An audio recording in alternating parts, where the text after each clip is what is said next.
I'm very excited to be here. I love insects and pollinating insects in particular because I love plants. So I'm going to talk about bee lawns today.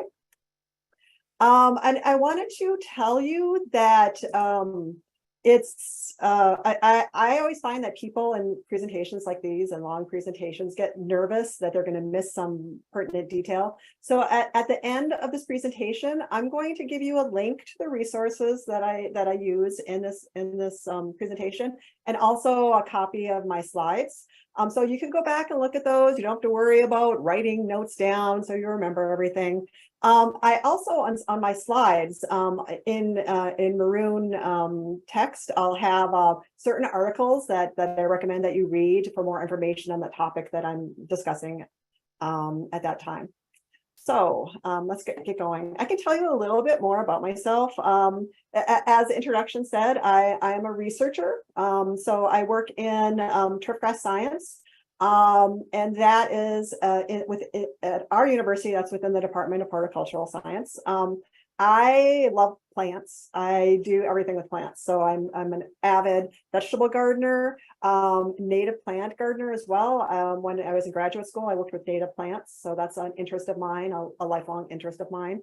And I also am very into pollinators. So I'm not an entomologist myself. I just have it's kind of a hobby on pollinating insects. For example, I'm a contributor to Bumblebee Watch. And what that is a citizen science project where people record bumblebee sightings. And it's a great way to learn about different bumblebee species. And bumblebees in particular are a bee that are very accessible to just the average person. A lot of bees are very difficult to ID. You have to go to an expert entomologist to ID to species, but bumblebees are very accessible. They're large and people can identify them. So I'm a huge fan of bumblebees.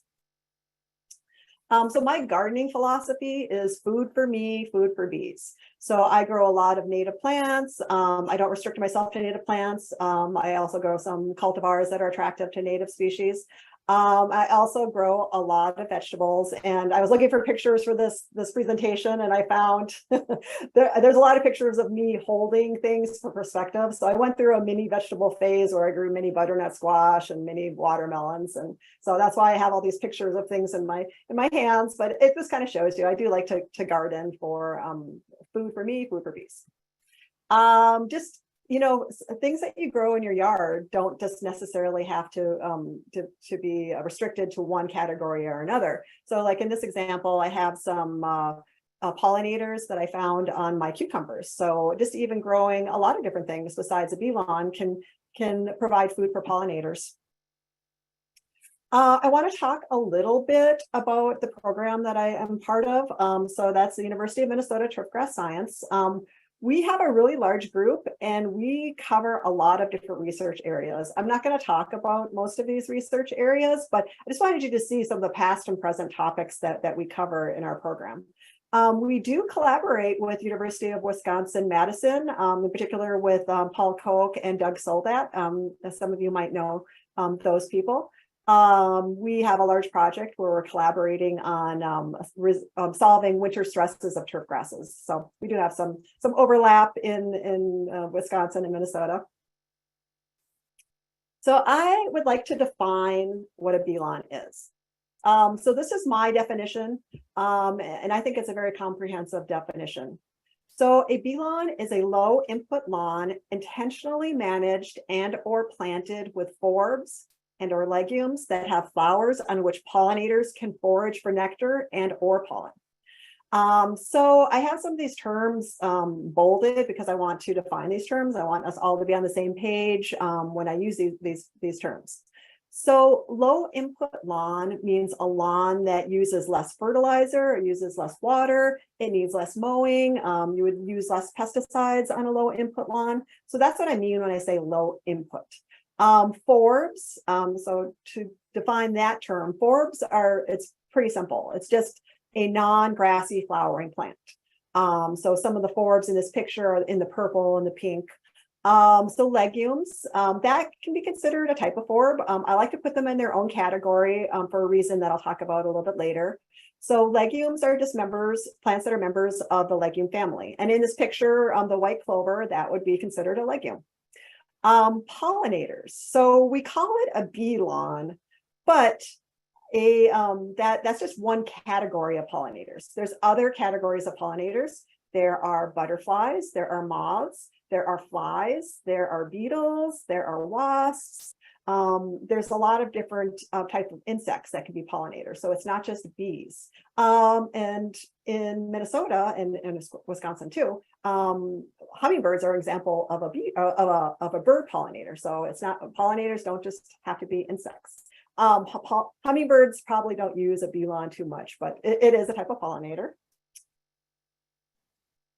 Okay, so since the advent of bee lawn research, researchers in other parts of the country are also doing work with bee lawns. So maybe a more general term for bee lawn would be, that you might hear is pollinator lawns. Like I said, in other parts of the country, there's a project that calls a bee lawn a refuge lawn. I've heard bee lawns called pollinator pastures, which I think is kind of cute, kind of like the bees or cows on a pasture. But at the University of Minnesota, we like the term bee lawns. It's very catchy. And that's the term that we first established when this research was started. So why should you have a bee lawn? So if you're interested in a bee lawn, you're interested in supporting native pollinators. And native pollinators have suffered a lot of habitat loss and reduction in their populations. And an example of that is the endangered rusty patch bumblebee. That is a bee that used to have a range through the Northeast and Central United States. And now it's become an endangered species. It does occur in some places in Wisconsin, by the way. And in Minnesota, we actually have it occur in the Twin Cities where I live. And because I plant a lot of native plants, I do happen to have rusty patch bees come to my yard. So that's pretty cool. So if going back to why you would want a bee lawn, you're interested in attracting a diversity of bees. Because bee lawns are considered a low input lawn, you would do less maintenance on your lawn. But kind of an important point is you have a bee lawn because you still want to be able to use your lawn. You have, it's used for bees, but you can also use it too. So you can use it for your pets and you can have a picnic on your lawn. You still can do that. So I created this graphic, kind of like the gamut of people and some of their gardening needs to determine whether a bee lawn is for you.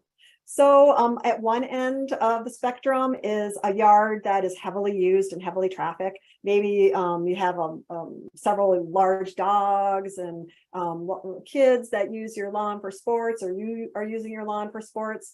So a bee lawn might not be good for that type of situation. High traffic areas, bee lawns are not tolerant of that type of condition. So you might want to go with a more of a traditional lawn, like a Kentucky bluegrass lawn in that case. At the other end of the spectrum are people who are native plant aficionados, people who like to grow lots of flowers and lots of veggies. So in that case, you're probably providing a lot of resources for pollinators just by doing those things. So it's okay if you don't have a bee lawn. So what I call like the bee lawn sweet spot are people who use their yard lightly for recreation. They don't want a lot of work because the gardeners know that some type of gardens are very labor intensive. So you don't want a lot of work, but you also like a manicured look. So bee lawns, they're still a lawn. They're not, they still look, relatively tidy. So that, like I said, is kind of the sweet spot for whether a bee lawn is for you. I'm going to very briefly go over kind of the history of bee lawn research at the University of Minnesota. So this is, it's a newer thing. It's only within the last 10 years or so that bee lawns have been a thing in Minnesota and at the University of Minnesota. So like in the mid 2010s, Dr. Marla Spivak, who is a professor at the University of Minnesota Bee Lab, she was riding her bike around her neighborhood and was looking at lawns and wondered, we have all this land that's used for lawns. Can we also use these lawns for bees? So that was kind of the genesis of the idea of a bee lawn. And researchers at U of M got together and got a grant from the Environmental and Natural Resources Trust Fund. So that's a Minnesota thing. You're probably not familiar with that, but that's where the grant came from. And the phase one of the grant was to look at different flower species that might work in a bee lawn. So that was with my boss, Dr. Eric Watkins, and a grad student named Ian Lane. So they looked at all these different species. They kind of narrowed it down to what species worked best in a bee lawn. Then in the late 2010s, there was phase two of this grant, where grad students, James Wolfen and Hannah Raymer, did some work in Minneapolis parks. They had research plots using the bee lawn species. And so James was an entomologist. So what he did was he looked at these research plots and examined the bee visitors to these plots. Hannah was part of kind of a sociology experiment to examine how people felt about bee lawns in parks and in their own in their vicinity. And so as a result of that research, they found that bee lawns are very good for bees, and bee lawns are popular with people as well. People are very accepting of that concept. So now as we get closer to the present time, bee lawn mix is available commercially. There's programs within Minnesota where people can get grants to put bee lawns in their yards. And if you're interested in bee lawn history, there's an article in Sierra Club called Inside the Rise of Bee Lawns. It came out just a little while ago. It has these great pictures of some bee lawns in the Twin Cities area. So if you're interested, you should read that article. Okay, so all of that research that was done at the University of Minnesota has led to this incredible popularity in Minnesota. So our group has a booth at the Minnesota State Fair. We have people answering long questions all day long, every day of the fair. And bee lawns is one of our top topics. People have so many questions. They're so interested in bee lawns. It's all because of the past 10 years, this work that all these people have done.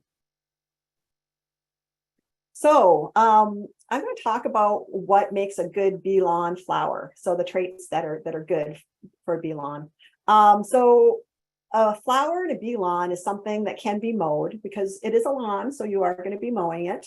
A bee lawn characteristic that's good is traffic tolerance. And when we say traffic, we don't mean car traffic, we mean foot traffic.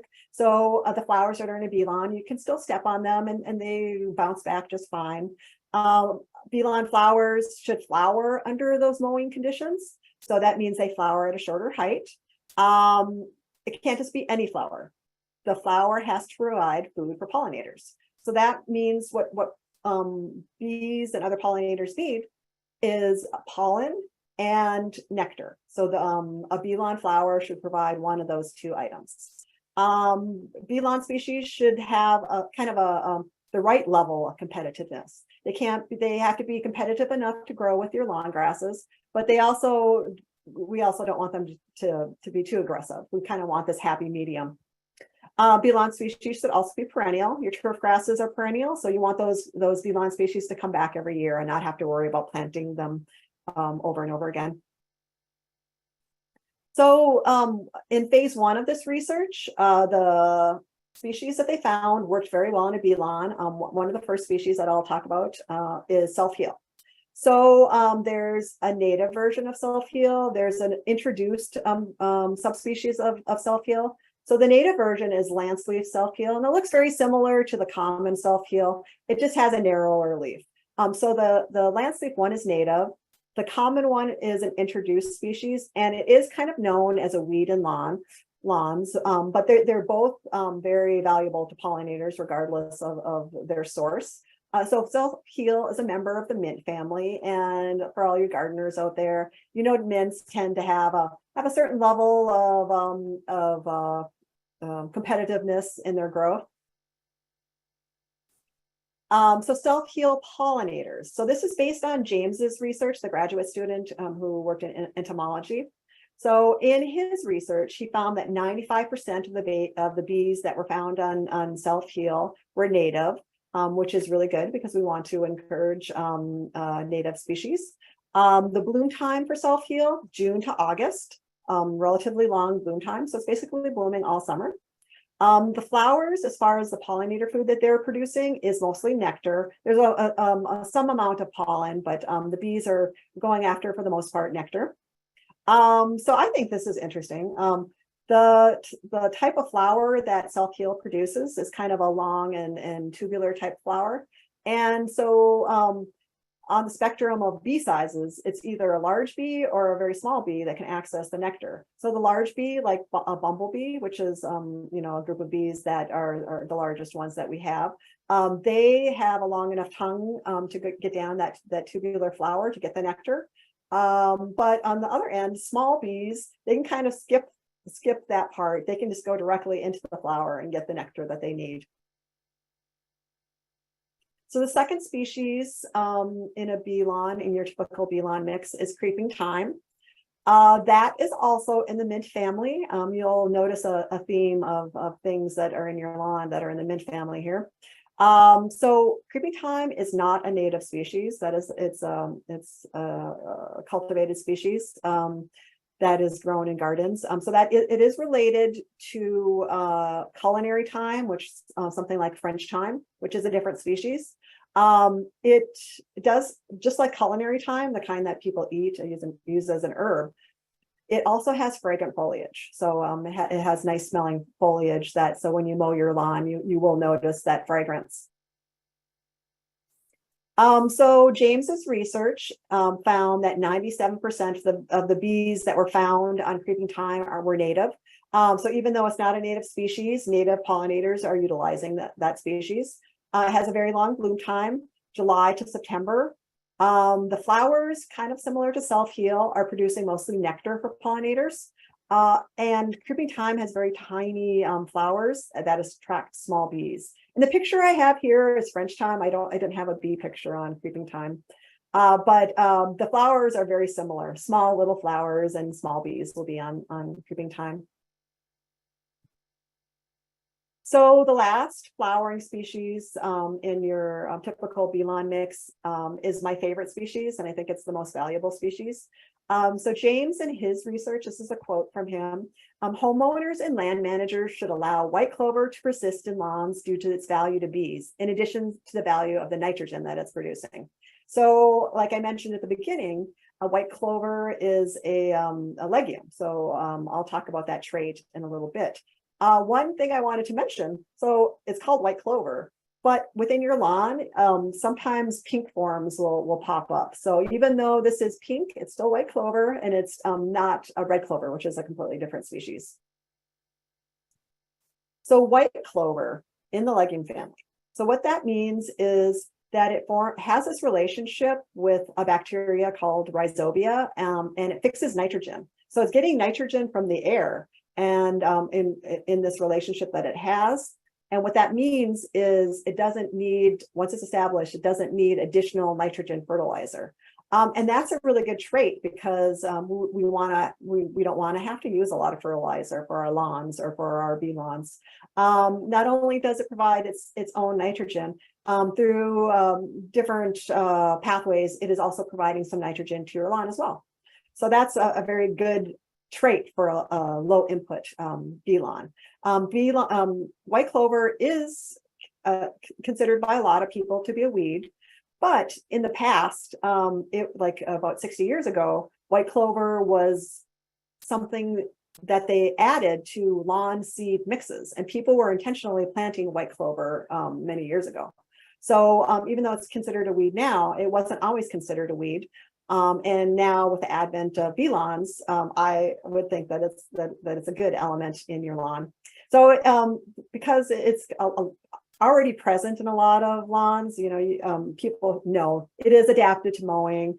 It's relatively competitive with turfgrass. It's already in a lot of lawns. And if you've probably seen it, it flowers at a short height, which is a quality that we want for a bee lawn. So thinking about clover and the fact that it's a white clover and the fact that it's considered a lawn weed, you might think, why not other weeds? Are they good for bee lawns? So I'm going to talk a little bit about creeping Charlie and kind of compare it to white clover. So In Minnesota, we call it creeping Charlie. I'm not sure what you call it in your region. Some people in some parts of the country call it ground ivy, but we call it creeping Charlie, which other people from other parts of the country might think that's kind of funny, but creeping Charlie is what we like to call it. So here's a kind of a table that compares white clover to creeping Charlie. So neither of them are native species. Both of them, creeping Charlie is another member of the mint family, and it is very aggressive in lawns. It's very competitive in lawns. But things start to vary between white clover and creeping Charlie in its value to pollinators. So creeping Charlie does have prolific purple flowers in the spring. The problem with creeping Charlie is it doesn't have a pollen that is accessible to pollinators. So they're not getting that source of food. And as far as nectar is concerned, it's, even though there's many flowers, it's an inconsistent source of nectar.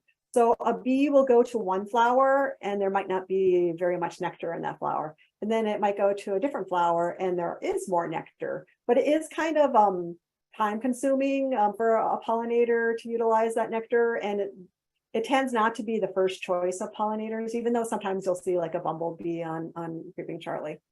So another way that creeping Charlie is not as good of a bee lawn flower is it blooms in May, which that's a good time for blooming, but it's not a reblooming species like these other species that are in bee lawn. So for white clover, that's a really long bloom time. It starts blooming in May. It peaks around June in our region. It might vary in your region. And then it keeps going lightly blooming until September. So creeping Charlie, or at least all the creeping Charlie I've ever seen, it has the one bloom time and it doesn't rebloom. And just kind of to get into the aesthetics of creeping Charlie and whether it's an acceptable flower in your lawn. Most people do not like it. I have to say it's the absolute least favorite weed around our parts. That's after asking questions about bee lawns at the state fair, the next popular topic is asking questions on how to get rid of creeping Charlie. So most people are not fans of it.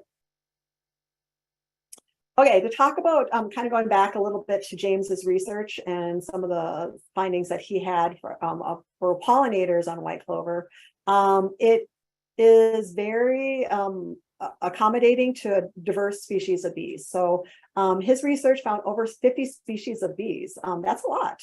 50 different kinds in a park in Minneapolis. We're using white clover as a food source.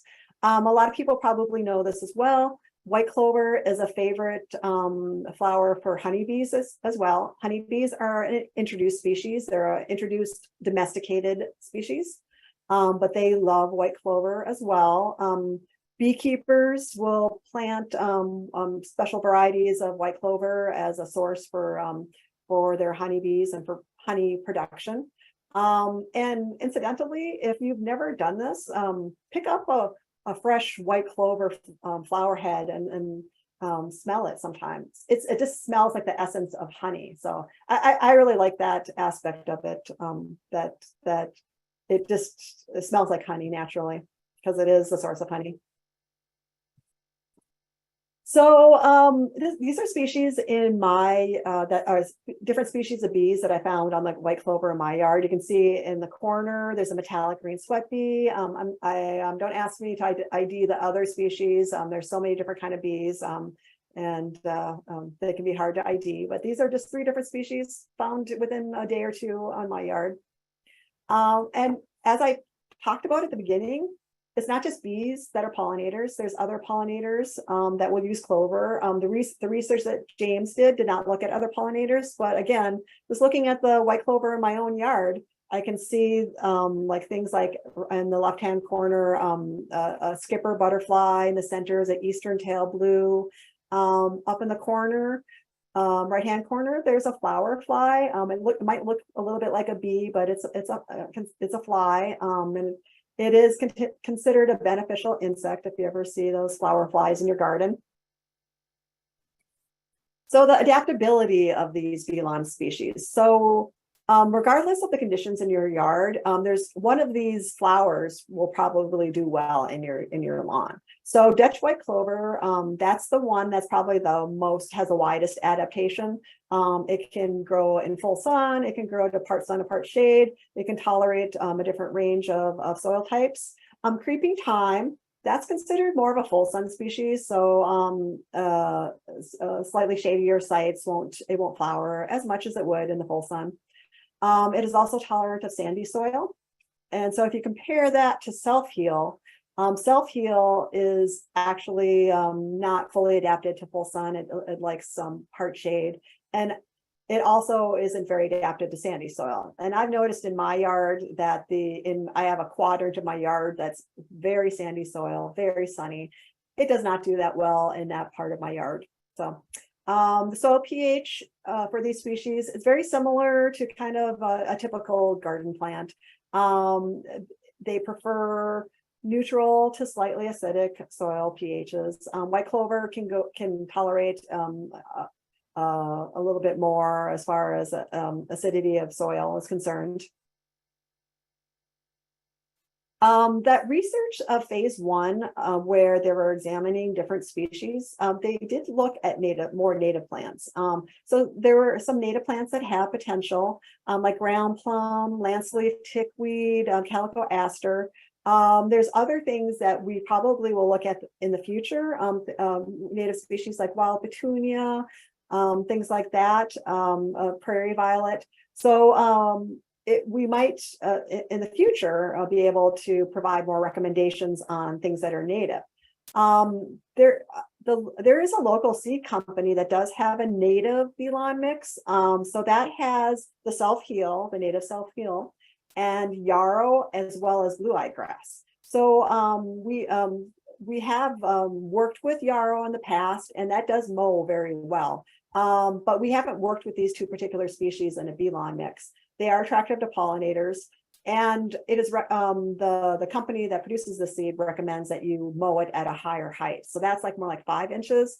Most people probably prefer a slightly lower mowing height, like maybe 3.5 inches. So I would consider the native options more of an advanced technique for the average person. If you're interested in bee lawns, you might want to go with the other species that I've talked about more in depth. So I haven't talked about the turf grasses. So there are 2 choices that you can use in a bee lawn. So we have a group, we do a lot of work with the fine fescues. They're a group of 5 different species that are in the genus Festuca. They're considered a low input species. So you can see the list of the fine fescues there. The other choice that you have is Kentucky bluegrass. That's kind of more of a traditional turfgrass. If your lawn was sodded, it's almost certainly going to be Kentucky bluegrass, because almost all sod is composed of Kentucky bluegrass. So that's your other choice. In Minnesota, the 2 other common turf grasses are turf type tall fescue and perennial ryegrass, and we do not recommend those for a bee lawn. So Kentucky bluegrass versus a fine fescues, they do have a different appearance. Fine fescues have a very narrow leaf blade, so compared to Kentucky bluegrass. Kentucky bluegrass is more of a high input species, so that's going to need more watering, more fertilizer, and more mowing, whereas the fine fescues are low input. So we like to recommend the fine fescues, but there's nothing stopping you from using Kentucky bluegrass as well. So planting a bee lawn. There are commercially available seed mixes. I'm not sure about the availability in your area, but it used to be you had to go to special stores in Minnesota, and now every time I go to any garden store, they have a bee lawn mix. So I'm hoping that's the case in your area as well. But it already has all the species, the 3 different flowers that I discussed, and a blend of fine fescues. And it's at the proper percentages that you need for a bee lawn. The amount of flowers that you use are a lot lower than the amount of turfgrass seed that you use. So that's already blended and ready to go. We do have a purchasing bee lawn seed on our University of Minnesota website. That's primarily local to us in Minnesota, but there are sources for to purchase it online as well. So anyone in the country can get that. Okay, so when should you establish a bee lawn? I want to point out that we have a whole entire web page and with multiple different types of instructions for how to establish and maintain a bee lawn. So you should definitely go to that website if you want a lot more detail than what I'm going to talk about right here. But so some of the basics, when to establish. You have two choices, spring, and you can do what we call dormant seeding. So spring, right now we're at the point where you could plant your bee lawn. So it's after the risk of frost. We had a late spring here in the Twin Cities. So we're just getting to the point now where we can plant our bee lawn. The other choice is dormant seeding. So that is after the growing season is done. So that means usually around here, lately, probably November. So this is when you put the seed down right before winter, and then it overwinters, and there's kind of like a freeze thaw cycle that works the seed into your soil, and then the seed is ready to germinate right away in the spring. There are advantages to dormant seeding. It's my preference, actually. The seed germinates much more quickly in the spring than if you planted it in the spring. So what happens with that is you get a jump start over the weeds. So in this picture here, you can see this particular year, things started germinating in early April. And this is pretty much before most weeds are germinating. So it's easier to do that as far as weeds are concerned. It's also easier to do. You don't really need to water because of all the snow that we tend to get over winter. That's enough moisture for it to get going. So it's less work. You might go to like just your typical extension website to learn how to establish a lawn. And what mostly you'll see is fall being the best time to establish a lawn. But that is not the case for a bee lawn. Because of those flowers that are in that mix, fall is not the best time to establish a bee lawn, even though it's good for turf grasses, because they don't have enough time to establish and then be able to survive the winter. So it's not the best for the forbs that are within your bee lawn mix. So you have two choices in prepping your site for a bee lawn. You can do what we call overseeding or renovating. So overseeding means you have an existing lawn already. You are mowing that lawn really short, and then you're kind of opening up spaces to put seed down. So you're still keeping the existing lawn, you're just putting seed over that. The other choice is renovating. So renovating is starting completely from scratch. So you're removing all existing vegetation. You're preparing the seed bed so that it's smooth and ready to go for that seed that you're about to plant. So as you can imagine, renovating is a lot more work than overseeding. So you might want to know in what instance do you overseed and when do you renovate. So overseeding is recommended when you have a healthy lawn already and not very many weeds, and then you want to get those extra species in there. Overseeding is less work. Renovating, there's some cases where you might want to renovate. If you don't have a very high quality lawn with some already established good turf grasses, and if there's a lot of weeds, a lot of bare spots, you might want to start from scratch. If there's some things like grading issues that you want to correct, compaction, you would probably want to renovate.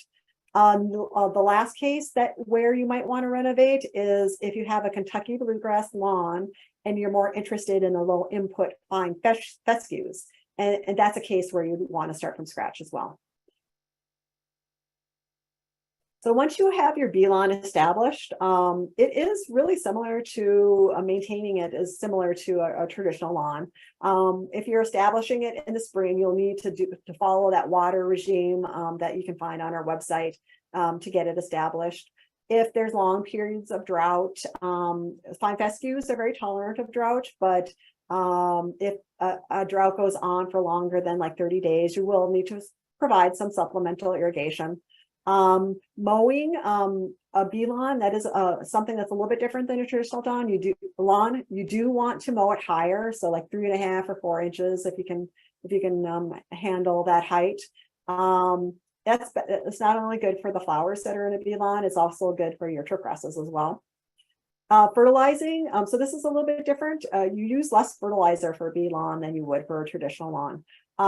Like maybe fertilize once or twice a year at the most. In the fall is best. So like the equivalent amount is like for one fertilizing operation would be 1 pound of nitrogen per 1,000 square feet. Fine fertilizers actually do poorly if you provide them too much fertilizer. So do not over fertilize thinking that you're going to make it better. It actually is doing the opposite. So weeding you want to do by hand because like the herbicides that you find on your store shelves, those herbicides are going to kill your bee lawn flowers. So you can't use herbicides. You probably should learn to tolerate a few more weeds than normal. And then when fertile, you can weed spots by hand if you need to, so things don't get too out of control. And because it's a bee lawn, you probably want to not use insecticides as well, because those could affect your pollinators.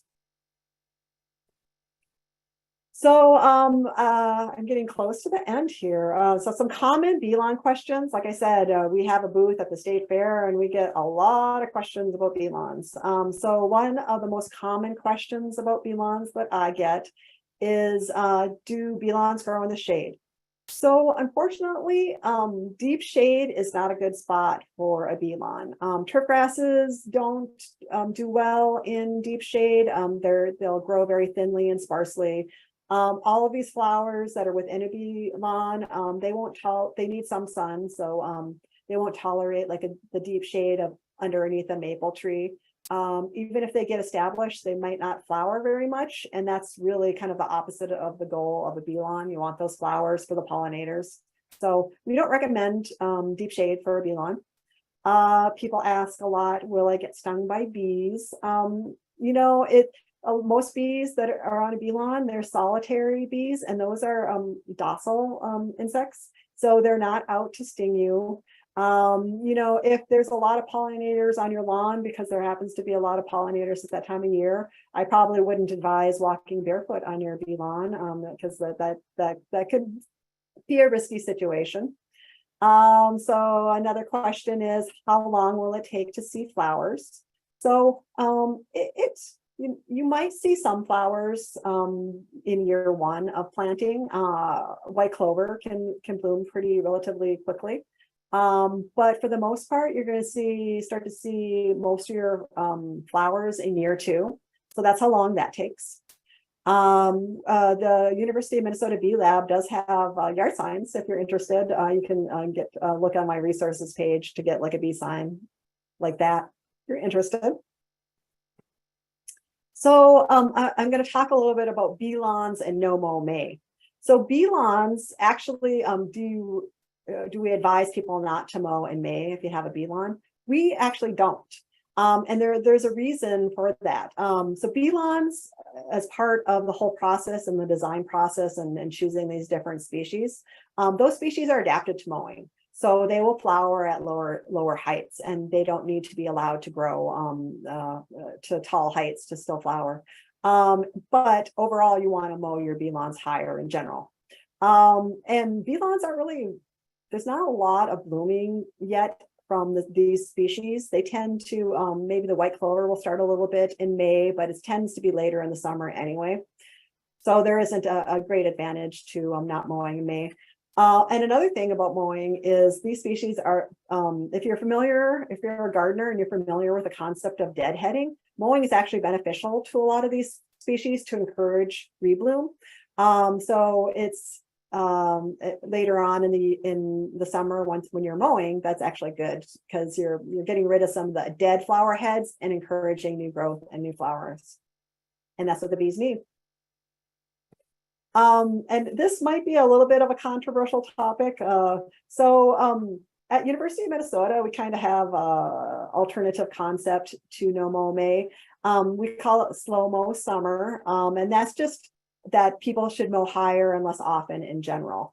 So sometimes it depends on the year. Sometimes No-mow May can be really stressful to your lawn. So if your lawn grows to like 12 inches or 1.5 feet, most mowers will not mow high. So what happens is when you do mow, when it comes around to June, you might be mowing too much of that herbage off of the foliage off of your lawn. And that can be very stressful. We have in turfgrass, we have what's called the 1/3 rule. Anytime that you mow, you shouldn't take off more than 1/3 of that foliage because it's harming the health of your lawn. So if the lawn grows too high, mowers can't go mow high, so they end up taking off too much of that foliage.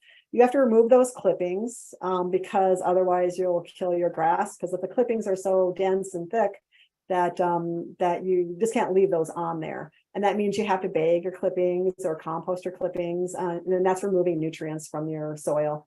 So that overall, depending on the year, that can not mowing in May can lead to thinning and weed invasion. So we like to promote slow-mo summer. And we do have a video from the Bee Lab with researchers talking about slow-mo summer if you're interested. So I'm winding down here. So even if you're not ready for a bee lawn, you can still have a more sustainable lawn. So like things like that might already be present in your lawn. If you have white clover, you can let it go, especially if you see it flowering. Maybe let it flower a little bit longer and let those bees get that pollen and nectar. You can also practice low input methods of using less fertilizer and less pesticides. Overall, you can just mow higher in general, and that's good for a lot of different reasons. And kind of my pet peeve is, don't just blindly use pesticides unless you're certain that you're addressing your pest issue. Sometimes people are applying grub control at the wrong time of year when it's not even doing any good. So try to be very judicious with the pesticides that you use. And that's good for a sustainable lawn. Okay, so I'd like to thank the funding agency for this research. The Minnesota Environmental and Natural Resources Trust Fund funded both phases of the bee lawn research. There's a lot of researchers that did work to get us to the point that we're at today. So Marla Spivak led this whole project right from the beginning, and she's from the University of Minnesota Bee Lab. University of Minnesota Extension helped me get everything together on the website, all the materials that we've made available to you. The forestry resources, they helped kind of determine some of the park visitor preferences for bee lawns. Turfgrass science team, my boss, again, there from the beginning and determining what species were best for a bee lawn. The graduate students, Ian Lane, Hannah, and James, they did all this work. They devoted their thesis research work to bee lawns, and that is why we know so much about bee lawns that we do now, and we're still learning too. And I'd like to thank University of Madison, University of Wisconsin-Madison Extension for inviting me, and all of you for listening to this talk. So we're at the point of questions. So I have, like I mentioned at the beginning, I have a resources and slide file that you can access. So you can access that. You probably can take a picture of that QR code, or you can type in that shortened link, and that will get you to all the resources that I cited, and then my slides if you want to look at my slides again. So I'm actually going to stop sharing, and I'm going to put that link in the chat as well, and then I can answer questions. Yeah, thank you so much, Kristine. And we have put that link in the chat a few times, so we can get that in there again. And before we jump into some of the questions, I just want to reiterate another link that we've put in the chat is the University of Minnesota Bee Lawns website, planting and maintaining a bee lawn. If you're having trouble at all finding the links that are in the chat box or clicking on them, just use your search engine, Google or whatever you use, University of Minnesota Planting and Maintaining Bee Lawns. The website is absolutely fantastic. So many of the questions that have been asked, we won't be able to get to all of them, but so many of them, some of those small details or larger concepts as well are there on your website. For instance, I'll point out somebody was asking kind of for the specifics of the seeding mix. It's right there on your website. Per 1,000 square feet, we're recommending 4 pounds of fine fescue and certain amounts of each of the forbs, the flowering plants as well. So I just can't tell you enough, everyone who's attending, go to the Bee Lawn University of Minnesota website. Many of your questions that we won't get to today, you will find the answers there. But we will jump in with some questions. So I want to start with an easy one, and then one that maybe has a little more involved, and then I'm going to turn it over to Julie and see what she comes up with. But the easy one, but I think could be really important, and I love that people have tuned into this. You talked about mowing our bee lawns, and is there a time of day? And I love this idea that we want the pollinators to be out there present in our lawns. So if we are able to mow early morning versus evening versus right in the middle of the day, why not adjust our schedules if it's healthier for the bees that are in our lawns? So like the end of the day, they tend to wind down. So they're active early to mid a day. So and that's, mowing when it's not too hot, especially for the fine fescues, is good. So you can do there's going to be lulls too, when you see that there's less flowers and more turf, and you're okay for mowing. But yeah, that's a good point. Mowing later in the day when they're less active is good. All right, thank you. Now for one that might have a little bit more going with it. Lots of questions about species that you didn't mention that we may have in our lawn. You talked a lot and you compared Creeping Charlie to some of our more desirable things like the white clover. Many questions about violets and about dandelions.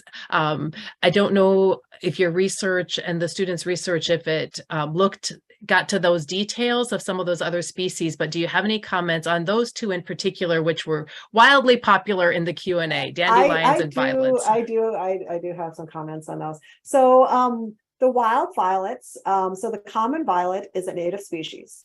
That species is used by native pollinators. And it is also used by fritillary butterflies as the host plant for the caterpillars. So it has value. Wild violets do have value. The flowers aren't as attractive as the things that we have in the bee lawn mix. The flowers don't last very long. So if you've ever noticed, it's like more of an early spring, like we're right Minnesota, we're at the precipice of them starting to bloom, but the bloom time really isn't that long, and no matter how many times you mow them, they don't rebloom. They can be aggressive. So I tolerate a low level. So in my lawn, I don't get rid of them or not. I don't have the same feelings about common violet as I do about Creeping Charlie. And then for dandelions, if you have a bee lawn, you're going to have some dandelions in there. Some of the research behind this, and I hope more research is done on dandelions, but some of the limited research that's been done on dandelions has found that it is not a complete protein source for bees. They will use it if there's not a lot of other things available. If I had my choice to tell people to promote dandelions, I would say, they're fine at a low level. Don't propagate them. And if you're really interested in helping pollinators in early spring, you're better off with like a tree or a shrub. Because I know right now in my yard, I'm seeing swarms of pollinators on my maple tree. I'm seeing swarms of pollinators on my serviceberry. My neighbor has a sand plum. They're all over that. I have dandelions, and I very rarely, this is anecdotal, I very rarely see a bee on a dandelion. So. Great, thank you. And I think maybe some of the key there is the pesticide use or herbicide use if you're trying to control dandelions, that you can't be doing both. You can't be dumping herbicides in your lawn or in your yard and then trying to promote pollinators at the same time. So a lot of responsible use with that. I'm going to ask this question because it was really voted to the top here about, again, if we're trying to establish a bee lawn, but we have a lot of these other, maybe what we're considering weeds or creeping Charlie, do we really need to eliminate those first before that establishment? You know, I would recommend trying your best to eliminate those. You'll have better luck with your end goal of attracting pollinators. You'll have better luck in having a more attractive, tidier lawn if you can get rid of some of those the more aggressive weeds that aren't as attractive to pollinators. That's a toughie. Unfortunately, in particular with creeping Charlie, that one's the worst. It's really hard to get rid of. But there are, we do at least, we have some recommendations on our website. There's things you can do. There's things like solarization. There's you can do like a mulching technique where you're putting like newspaper and cardboard over the weeds to kill them. If you're okay, you know, you can do a one-time use of herbicide. So there's different things that you can do to start from scratch. It is a tough concept. If you're experimental and want, you know, still want to try it with weeds, you know, there's nothing stopping you. It is just grass and flowers. So I'm going to ask another question that's kind of popped up in some different ways about kind of the perception with our neighbors. So sometimes we have neighbors that might want to mow their yard really short, or they're mowing because they're trying to keep ticks down or something like that. So what are some tools maybe that we have to help educate our neighbors about what we're doing, you know, help sharing this message about why you might be installing a bee lawn? So, you know, we do recommend that, you know, trying to keep a level of communication with your neighbors. So that's why yard signs that this is pollinator habitat, advertising that is good. You can pick and choose parts of your yard that you might think that a bee lawn is better at. If you have like an area that's bordered by maybe sidewalks and fencing, and you want to keep your bee lawn contained and not bother your neighbors, you know, there's no reason you can't just pick and choose which parts of your yard are going to work best for a bee lawn. A bee lawn isn't like creeping Charlie where it's going to be so aggressive into your neighbor's lawn, but they're a clover, you know, that has stolons that could creep over and you know, try not to, you know, get your neighbors too upset about your bee lawn if possible. Great. Peggy, are you seeing any other themes come up from the questions? I was wondering, Chris, if on your website you have, or if you know of another resource that goes through more specific plant species. I mean, dandelions and the violets came up in a big way in our questions, but there are some others being mentioned, and I don't think we really have time to go through them all. But is there a place on your website or another resource that you know of where someone might look up, you know, different plants that we have in our lawn already that people are wondering about, like I can't remember a couple of them that were in here. But that idea of we don't have time to go through a whole list of different species today, but other than the ones you mentioned specifically in your presentation that you know you've researched and are good for pollinators, do you have any other resources lists? There isn't one good source for that information, unfortunately. So it'll be kind of scattered in research papers. I don't know of anyone who there might be someone who's done it, probably an entomologist. So my entomology interactions are limited to the people at the University of Minnesota. So I can't that I don't have the answer to that question. I know there's a lot of research out there that's been done on different species, but I don't know of one single place that it's gathered that can tell you this is good and this is not good. Okay. Sorry.